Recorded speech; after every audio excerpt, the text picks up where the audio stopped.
Kali ini kita kembali ke kasus yang menghebohkan Jepang, yang dilakukan oleh seorang anak perempuan berusia 11 tahun dengan IQ 140. Sayangnya dengan IQ tinggi yang melebihi rata-rata, ia dengan tega menyakiti temannya secara brutal. Media setempat menyebutnya Nevadatan, karena saat kejadian ia mengenakan sweater dengan tulisan Nevada. Begini kisahnya. Natsumi Suji adalah seorang anak yang lahir pada 21 November 1992 di Sasebo, Nagasaki, Jepang. Masa kecilnya sama seperti anak normal lain. Ia memiliki minat pada olahraga, khususnya basket. Ia masuk ke dalam tim basket di sekolahnya dan menghabiskan waktu di sana. Namun, takut nilai anaknya akan menurun karena terlalu fokus pada basket, orang tua Natsumi pun meminta ia untuk berhenti sementara bermain basket. Hal ini menyebabkan Natsumi memiliki waktu kosong yang membuatnya candu dengan internet. Hingga akhirnya ia terobsesi pada cerita horor di mana ia menyukai film Battle Royale dan duduk di kamar mengunci dirinya menonton sendirian. Film yang ia sukai itu menceritakan tentang 42 siswa yang dikirim ke pulau terpencil di mana mereka diharuskan membunuh satu sama lain dengan berbekal satu senjata saja. Film ini menginspirasi Natsumi yang berniat untuk menciptakan websitenya sendiri dengan tema horor animasi. Suatu hari ia berdebat dengan Satomi Mitarai, teman sekelas dan juga teman baiknya. Satomi mengatakan bahwa ia jauh lebih populer daripada Natsumi. Ia bahkan memposting pesan yang isinya mengejek Natsumi gemuk dan pandai berpura-pura di internet. Hal itu tentu saja membuat Natsumi marah. Namun Satomi tidak menganggap serius dan mengacukannya begitu saja. Natsumi yang kembali bermain basket kini mulai berhenti lagi. Kali ini adalah murni keinginannya.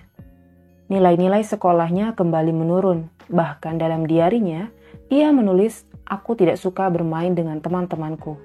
Dan sejak saat itu, dia mulai bertindak agresif pada teman sekelas dan juga keluarganya. Ia menendang anak laki-laki yang sebaya dan mendorong mereka ke dinding. Sesampainya di rumah, ia akan melanjutkan aktivitas dengan blog horornya.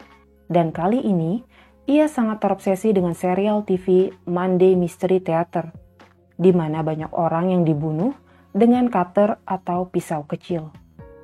Kurang dari sebulan sejak insiden pesan ejekan dari Satomi, Natsumi mulai menyusun ide balasan kepada teman sekelasnya itu di ruang kelas tanpa ada saksi langsung. Tepat pada 1 Juni 2004, seluruh siswa di kelas Natsumi berkumpul di halaman sekolah untuk foto kelas yang selalu dilakukan di SD Okubo.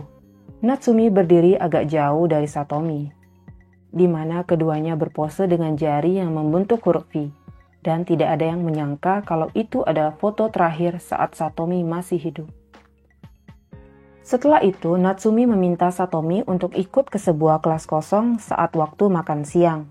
Natsumi mengatakan kalau ia akan mengajari Satomi sebuah game yang sangat menarik. Natsumi menuntunnya, mendudukkannya ke sebuah kursi dan melepas kacamata anak itu. Natsumi berkata, "Kau akan mati." Mendengar hal itu, Satomi tidak kabur dan hanya duduk diam. Ia menganggap bahwa itu hanyalah sebuah permainan. Natsumi menawarkan handuk untuk menutup mata Satomi. Namun karena ia menolak, Natsumi segera menutup mata Satomi dengan sebelah tangannya dan ia menggorok leher Satomi dengan cutter yang ia bawa. Saat darah mulai mengucur, Satomi hendak teriak namun tidak ada suara yang bisa ia keluarkan. Melihat tubuh temannya melemah dan tak bisa melawan, Natsumi segera memegang Satomi dan ia menyayat kedua pergelangan tangan Satomi dan menendang kepalanya untuk memastikan bahwa ia sudah tewas. Natsumi diam di tempat dan memutuskan keluar kelas menuruni tangga. Beberapa murid yang berpapasan dengannya sontak kaget melihat ia berlumuran darah, bahkan mereka mengira Natsumi telah melukai dirinya sendiri, hingga ia berkata, "Ini bukan darahku." Ia segera berlalu masuk ke kelasnya. Tidak lama, guru yang menyadari dua siswanya hilang mulai panik. Ia berlari dan mencari hingga menemukan Satomi. Ternyata Natsumi mengikuti sang guru sambil menangis dan mengulang kata-katanya. "Aku telah melakukan hal buruk. Aku sangat bersalah. Maafkan aku." Ia terus-menerus mengulangi kata-kata itu. Ambulan segera datang dan jantung Satomi telah berhenti karena hilangnya darah yang begitu banyak. Semua orang terkejut. Pembunuhan telah terjadi di sekolah mereka yang dilakukan oleh anak yang masih berusia 11 tahun. Saat polisi datang, Natsumi mengaku bahwa ia sudah merencanakan ini selama 4 hari. Saat dibawa ke kantor polisi, ia menangis dan meminta maaf. Selama di sana, ia menolak untuk makan. Hingga seorang detektif menanyakan alasan tindakannya, ia menjawab kalau mereka bertengkar karena pesan yang Satomi tulis di internet. Saat kejadian ini disorot oleh media, hukum di Jepang melarang identitas pelaku kriminal yang masih di bawah umur untuk dipublikasikan. Ia hanya diberi istilah A-girl, yang kemudian berdasarkan foto terakhir bersama teman sekelasnya, ia kembali dijuluki oleh media sebagai Nevada karena baju yang ia kenakan, dan mendapat imbuhan tan yang berarti kecil sehingga ia dikenal sebagai Nevada Tan. Lalu bagaimana orang-orang bisa tahu nama aslinya?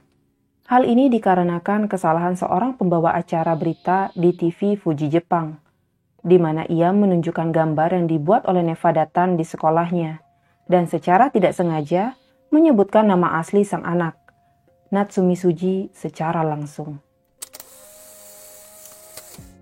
Pada 15 September 2004, Natsumi dijatuhi hukuman 2 tahun penjara dan dikirim ke sekolah khusus anak-anak bermasalah di Tochigi.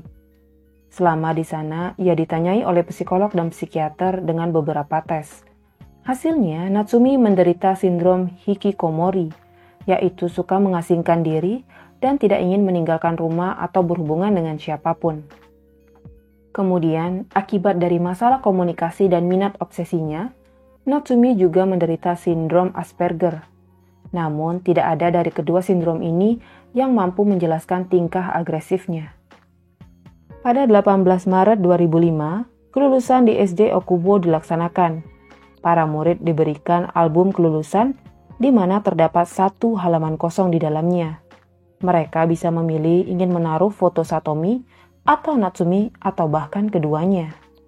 Saat yang sama, ayah korban yaitu Kyoji Mitarai yang berusia 46 tahun menerima penghargaan atas nama putrinya. Kyoji yang bekerja sebagai editor koran di Sasebo telah kehilangan istrinya beberapa tahun silam karena kanker. Ia hanya memiliki 3 orang anak. Putra sulungnya memilih tinggal sendiri dan Kyoji tinggal bersama putrinya yang berusia 14 tahun dan Satomi si bungsu yang berusia 12 tahun. Selama upacara kelulusan, guru meletakkan foto Satomi yang didudukan di kursi kosong di antara murid perempuan. Tidak hanya korban yang mendapat penghargaan, Natsumi sang pelaku juga mendapatkannya. Ia diharapkan bisa berubah lebih baik untuk memasuki sekolah menengah. Setelah menjalani hukuman selama 2 tahun, pada September 2006 Natsumi kembali diberikan hukuman tambahan karena evaluasi psikologisnya masih harus dilanjutkan. Hingga akhirnya, pada 29 Mei 2008, ia menjadi tahanan rumah dan pengadilan Jepang mengatakan ia telah mampu mengembangkan keterampilan yang dibutuhkan untuk bisa berinteraksi secara sosial. Dan saat menginjak usia 20 tahun, pada 2013 Natsumi secara resmi bebas dan memilih pindah bersama keluarganya ke tempat yang tidak diketahui. Kasus ini mendapatkan perhatian secara luas, di mana ia memiliki fans di Jepang. Para pengikutnya mendedikasikan diri untuk membuat gambarnya, boneka, video games, meme, komik, puisi, bahkan lagu. Banyak orang yang mengcosplay dirinya. Bahkan beberapa berusaha mencari informasi terbaru dan menemukan di mana ia tinggal. Rumahnya menjadi situs ziarah yang tidak jelas. Sebuah band rock asal Jerman menamai diri mereka sebagai Nevada Tan dan membuat album yang dibuat untuk Natsumi dan semua anak kecil di Jepang yang menghabisi orang-orang. Tidak hanya itu, band asal Australia Andromeda membuat sebuah lagu untuknya.